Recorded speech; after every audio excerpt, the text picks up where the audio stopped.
And away we go. Even more content on what's supposed to be a bit of a slow and lazy July Monday, the 13th, or June Monday, the 13th of June. I'm Chad Brendel. He's Aaron Smith. This show, as always, is brought to you by Galactic Fried Chicken. Make sure you visit www.galacticfriedchicken.com. Download the app for Android, iPhone, everything Galactic.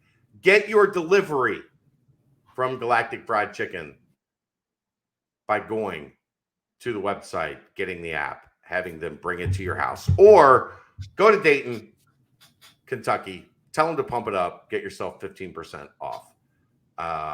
Aaron, I did ribs yesterday on the smoker.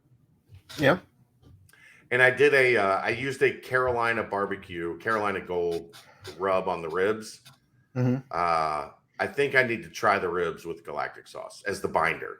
So when you do ribs, like if you're really doing ribs, like kind of the best way to do them, mustard. You put a binder, a mustard binder on the ribs, and you rub that in, and then you put the dry rub on.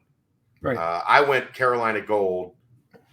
Next time I'm going to have to go see Shane and get some Galactic sauce to use that as the binder on the ribs. I worry the family's not as much into the spice. Like they don't like the heat as much as I do, but I think they would be perfect. And I've been terrible at ribs for a long time. It's been the one thing I can't get right. Hey, Chad, guess what? What? My birthday's in 2 days. Yeah. One of the kids already spoiled my gift. I said, "Oh, something got delivered," and I said it's in the living room, and I already know what it is. And one of the kids was like, "Oh, what? Your smoker?" And I'm like, "No, why would that be in the living room? No." Ooh. It's a chair for down here that my mom got. The gaming chair, you talked about, yeah. And I'm like, oh man, I love surprises. So I'm like, damn it. But you're getting the smoker, and you're gonna have to try some ribs with the binder. I have to try plenty of stuff. Pre-smoke being Galactic sauce. Never had a smoker, so yeah. I've got a lot to teach you in the smoker world. Looking forward to it. I got ribs right for like the first time, really, that That's what you told me. Yeah, the new smoker. I'm pretty excited. I got the ribs right, and had my dad, my stepmom over yesterday, and we did some ribs, and they were delicious. You told me that before we even got started recording yesterday. So yeah. So I'm excited to get another. I think I probably shouldn't use the Galactic sauce after the power outage, because who knows. So I'm gonna get a new bottle of Galactic sauce, and the next time I do ribs, it's gonna be with the Galactic sauce as the binder. There you go. I'll report back. Let's get into it. Nightcap tonight. John Cunningham had a press conference today. The basis of that press conference was to discuss the entry into the Big 12. We got some interesting information there. Full admission in terms of money, when the new TV deal hits in 2025, prorated money in the 2 years prior to that. He said it will be at least double what they were earning in the American. So you're looking in the $15-18 million range for the first 2 years. And then after that, a full share. All very good news for Cincinnati. But for me, Aaron, the big news of the day was season tickets for 2021 are sold out. Shocker. Over 22,500, season tickets sold for the upcoming season, which is, if you look at the home schedule, not great. It's not a whopper. SMU's on the road, UCF's on the road. Yeah. Houston's not on the schedule. Memphis is not on the schedule. Not a lot of great home games. They sold out the season. So that started the debate about Nippert Stadium. It's always going to start that debate when we get to this point. Yep. The first thing I will say, this is the first time in the history of Nippert Stadium ever that season tickets have sold out. They used to give them away with basketball season tickets. That's not entirely true. I know. It's close to true. You had to buy them. In order to buy basketball season tickets, you had to buy football season tickets. They didn't give them away per se. I mean, it's the same thing. It's the same goddamn thing. You're right. It's semantics.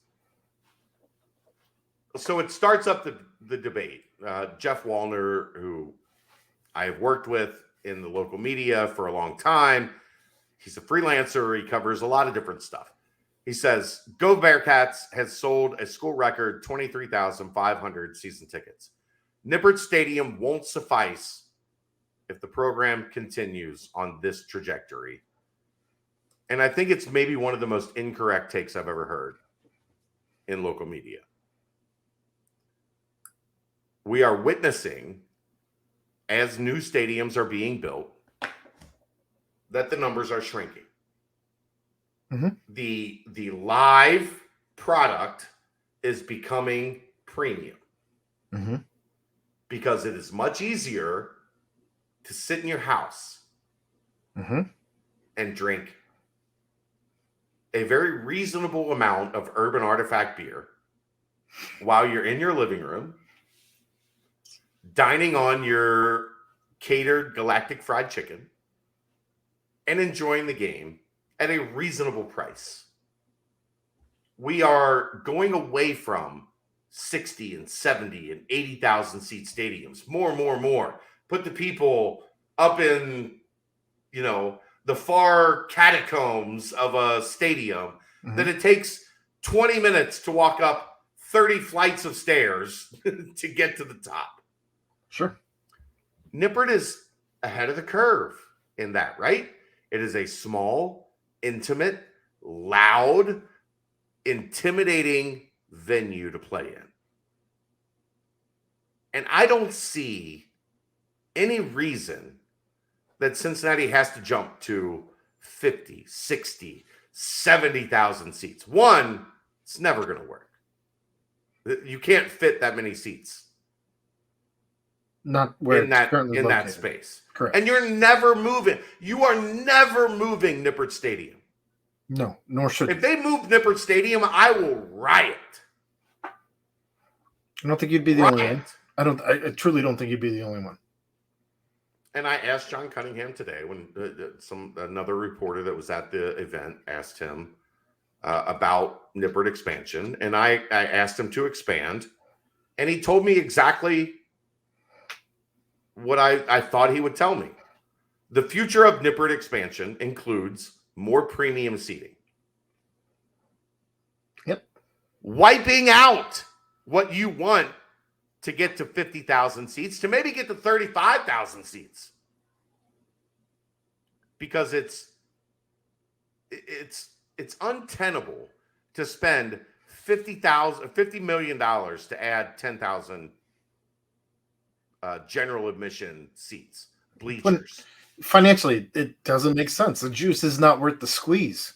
You're going to spend 20 years recouping the money that you spent to add more seats. Everybody talks about expand Shank Pavilion, add more general admission seating to Shank Pavilion.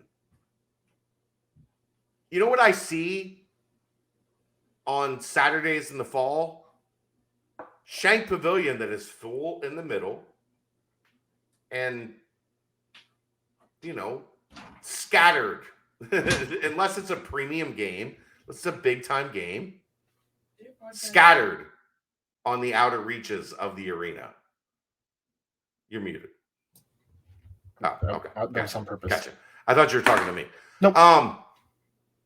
What I would say is there are places on that the side opposite the press box, where you could add plenty of premium seating.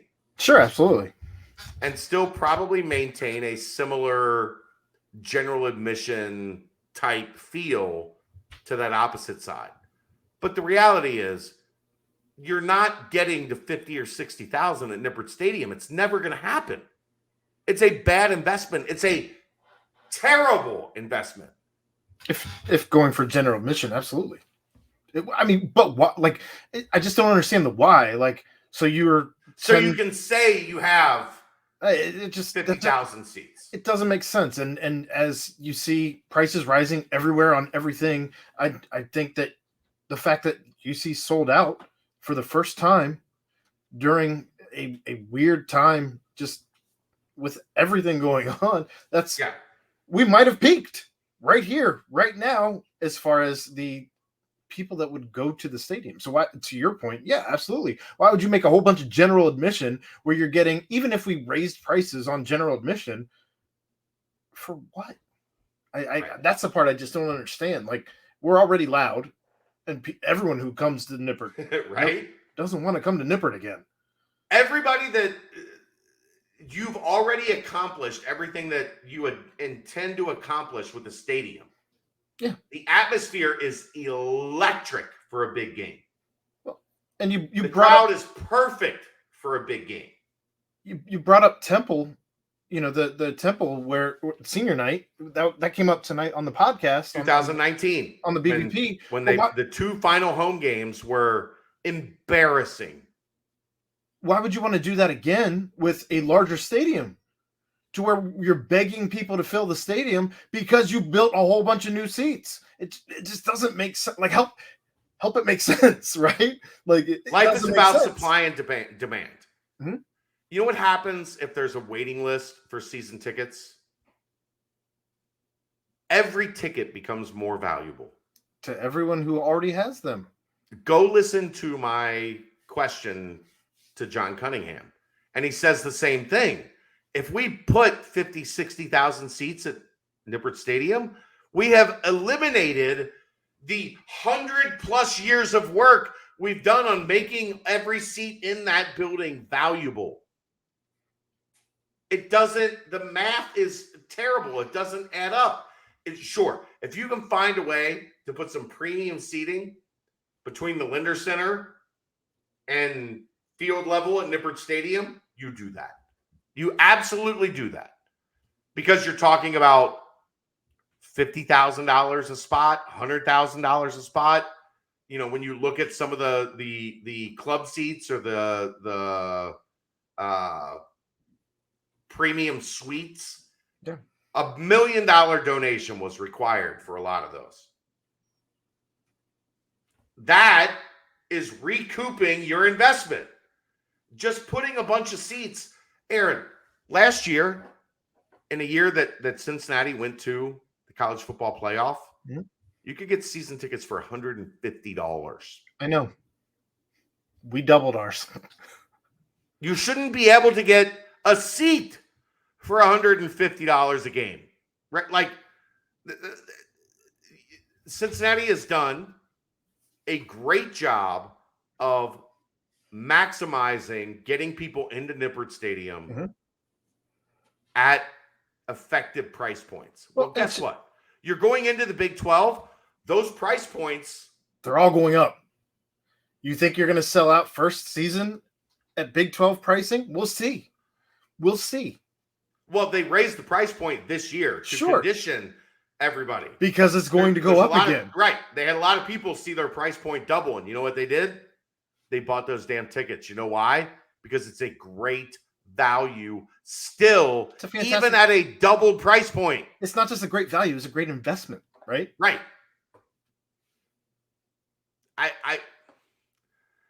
This notion that Nippert needs to be something different than what it is. I can't. Look, man, I stand on that field every Saturday that there's a home game, and I look around and I go, you know what?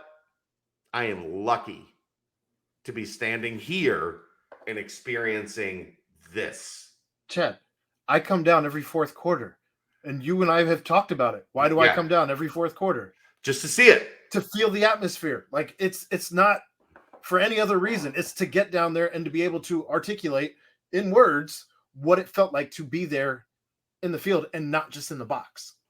Why do you think I don't go to the press box? Well, we've talked about that too. Right. I have no interest up there.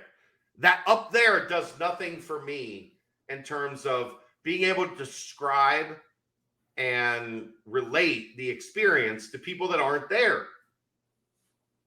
I leave Nippert alone. Leave it alone. If you want to add some premium seating, if you want to do some construction to add another tier of suites. But you have to get the demand fine. first, right? Like there needs to be a waiting list on suites. Well, before remember, you Aaron, that. 3 years ago, 4 years ago, people were bitching that when they looked across to the club seats, it was all empty. There was nobody there. Right. You're going to run into that again if you build a whole bunch of premium seating and there's not a wait list for it. So just leave Nippert alone, man. I don't think they're leave her alone. Leave her the hell alone. I don't think they're going to make a bad decision in regards to the expansion or lack thereof in regards to Nippert. And John Cunningham made that pretty clear today, and it was exactly the answer I wanted to hear, and I applaud him for it. Nippert is who she is, and she is amazing for what she has become. And like I talked to Zach Caleros on the field back during spring football when he was standing there looking at.